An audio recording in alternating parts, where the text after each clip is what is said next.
Assalamualaikum warahmatullahi wabarakatuh.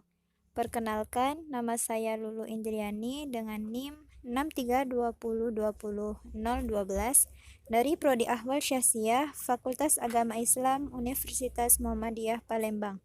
Sebelumnya, tujuan dibuatnya video ini adalah untuk memenuhi tugas mata kuliah Sejarah Peradaban Islam dengan dosen pengampu Dr. Abu Hanifah M. Hum tentang sejarah peradaban Islam masa Bani Umayyah. Baiklah, untuk pembahasan pertama yaitu tentang sejarah dan peralihan masa kekuasaan Bani Umayyah. Kerajaan Bani Umayyah didirikan oleh Muawiyah bin Abu Sufyan pada tahun 41 Hijriah atau 661 Masehi di Damaskus dan berlangsung hingga pada tahun 132 Hijriah atau 750 Masehi. Nama dinasti ini diambil dari nama tokoh Umayyah bin Abdul Syams, kakek buyut dari khalifah pertama Bani Umayyah yaitu Muawiyah. Bani Umayyah adalah salah satu keluarga suku Quraisy, keturunan Umayyah bin Abdul Syams bin Abdul Manaf, seorang pemimpin suku Quraisy yang terpandang. Sebagian besar anggota keluarga Bani Umayyah menentang Nabi Muhammad SAW yang menyampaikan Islam. Setelah Nabi Muhammad SAW pindah dari Mekah ke Madinah dan berhasil mendapatkan pengikut di kota tersebut, sikap permusuhan Bani Umayyah belum terakhir. Mereka memimpin orang Quraisy untuk menentang dan memerangi Nabi Muhammad SAW serta pengikutnya.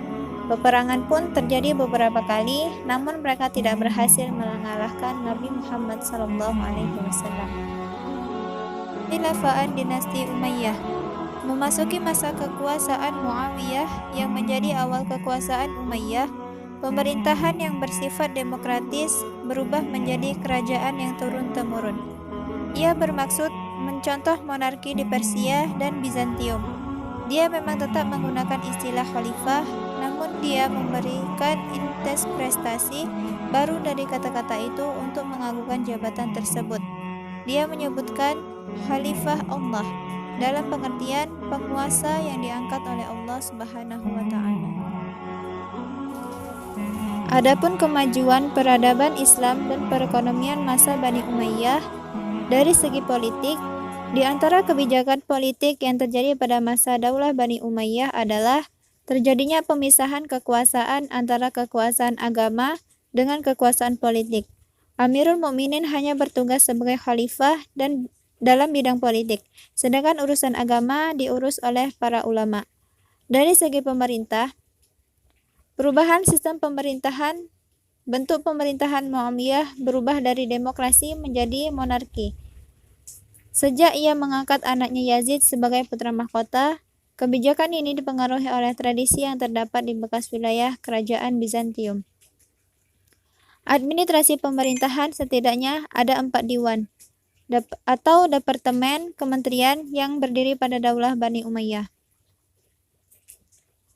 Adapun dalam bidang lembaga negara, Muawiyah menetapkan bendera merah sebagai lambang negara di mana sebelumnya pada masa Khulafaur Rasyidin belum ada. Bendera ini menjadi ciri khas Daulah Bani Umayyah. Dari segi bahasa resmi administrasi pemerintahan, pada pemerintahan Abdul Malik, bahasa Arab dijadikan bahasa resmi administrasi pemerintahan. Selama lebih kurang 90 tahun, Daulah Bani Umayyah berkuasa, tentu memiliki kelebihan dan kekuasaan. Diawali dengan proses pemindahan kekuasaan, mulai dari ketidaksukaan terhadap Ali bin Abi Thalib sebagai khalifah, peristiwa tahkim, hingga Ali terbunuh, dan amul jamaah yang dilakukan oleh Hasan bin Ali. Wallahu a'lam bishawab.